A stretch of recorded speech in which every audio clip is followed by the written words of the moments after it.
Hey everyone, this is JM from Not Casuals, and today I'm bringing you a guide about ARK of Osiris, and I'm going to go through some of the biggest mistakes and some of the most important tips that you have to know to perform better and have a better chance of winning with your team.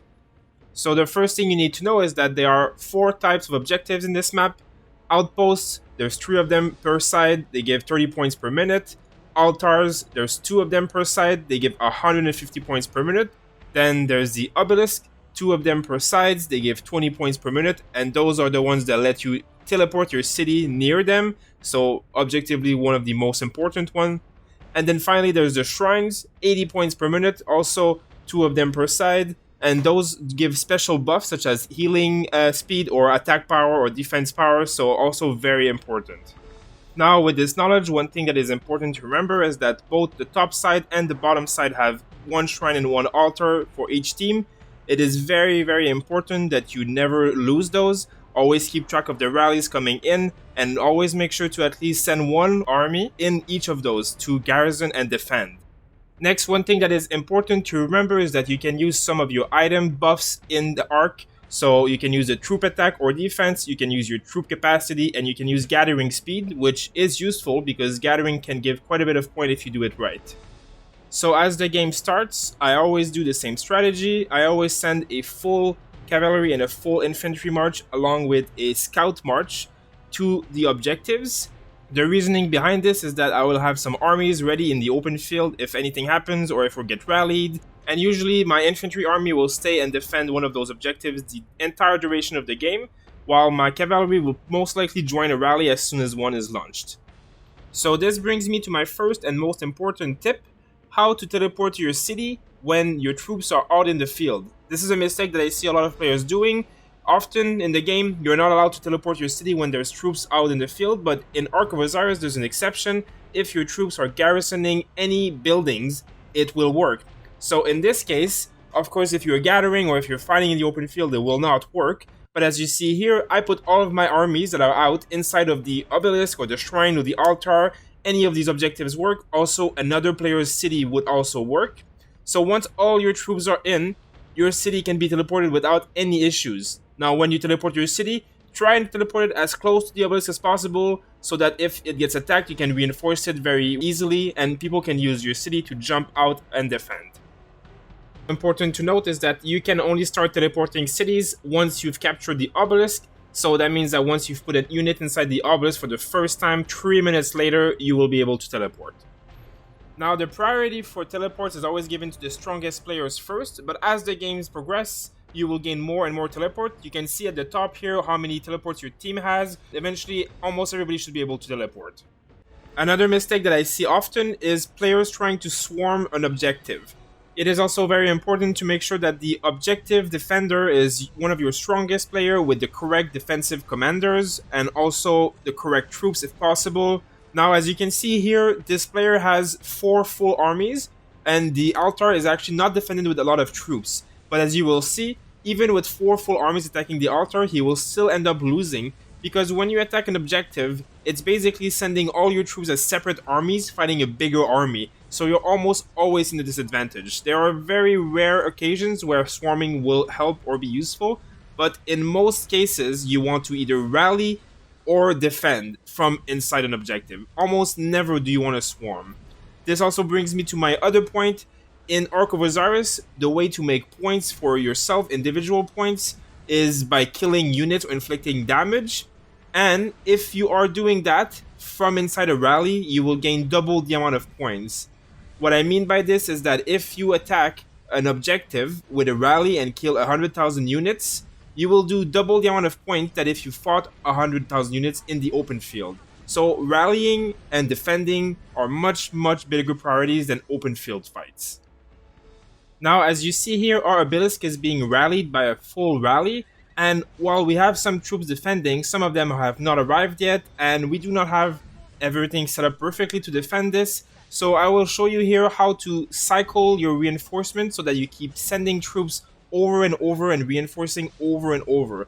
This obviously only works when your city is nearby because you have to be sending troops back to heal while you're sending troops out to reinforce.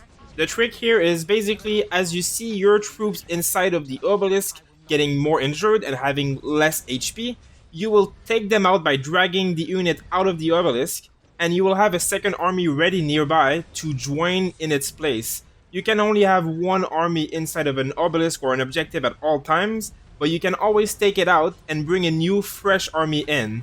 If your city is nearby, you can do this over and over without any issues. If your city isn't nearby, you can still send 2 or 3 marches to an objective and then just cycle your troops in.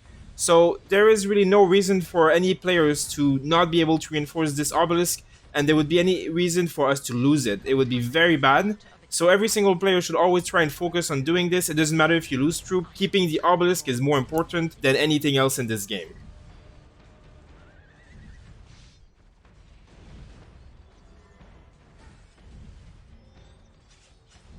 So after you defend an objective successfully, it's the perfect time to start a rally yourself. So in this case, I decided to rally their Sky Altar. I'm using Minamoto and I'm using only cavalry.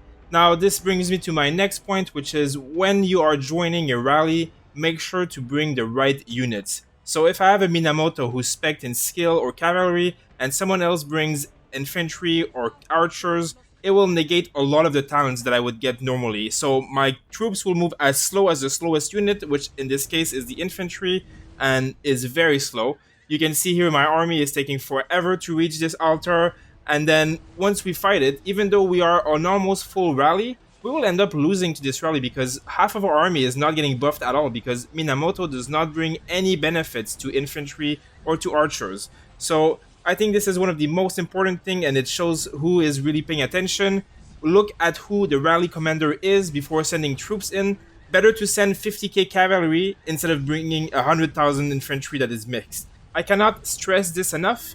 Only send the unit that is going with the commander that is leading the rally. So pay attention to who the rally leader is and bring the unit type that is its specialty. So in this case, Minamoto is cavalry. If you see a Richard, if you see a Sun Tzu, go infantry. If you see El Cid, if you see Wai Sangyi, bring archers. Do not send mix of troops unless it is Hannibal Barca or Aethelflaed, which are two of the only commanders that can actually bring a mixed army. So make sure to pay attention because this will make big difference between winning and losing a very important rally. Now the same thing applies when you're defending. Look at who the garrison commander is. In this case, it's a Richard, so you should be bringing infantry in priority in this defense because it will make it much easier to defend. You will see here we will most likely lose this rally because all of the troops in here are mixed and the Richard is not really helping them at all. Another thing that is very important is if your army is very far, do not reinforce. Instead, bring it closer first because as you see here, when you're reinforcing from far away, it takes up some of the space for the reinforcement. Yet, your army isn't actually reinforcing, so players who are nearby with armies cannot go in to defend while your army is marching from very far away. This is very important. You should always wait for your army to be very close before reinforcing a rally or reinforcing a garrison. Do not forget this. So as a recap, the most important things for you to remember is that you always have to prioritize defending the objectives all game long. Watch out for armies trying to sneak by and capture some of the smaller objectives from behind. And try to always keep at least 1 or 2 armies behind so that you can actually defend and reinforce things that get rallied. Pay attention to what gets rallied, look at what the rallies are, and look at your side. See if anybody's coming on your side or if anybody needs any help. Be aware and be proactive into sending your armies and defending stuff. Also, always look at the commanders, make sure you send the correct troop types. And always make sure that you are focusing on rallies and defending objectives over open field battle. You will both get more points and give a better chance to your team of winning. Also, if your side is doing very well, you can always go in the middle and help out with the ARK. The ARK is a very high amount of point, but it has a very long cooldown in between. So it is better to have objectives all game long than to lose objectives and get the ARK. Also, for general tips on commanders and what kind of commanders to use, how to reinforce and bring more troops, we have a video on commandos that you can check out. And as always, make sure to leave a like and subscribe if you like this content. It really helps us grow and get more content out there for you guys. And we are always available on our Discord. If you have any questions for us or if you need any tips specifically about your commanders, make sure to drop us a line and we'll help you as best as we can. Thank you for watching, and until next time.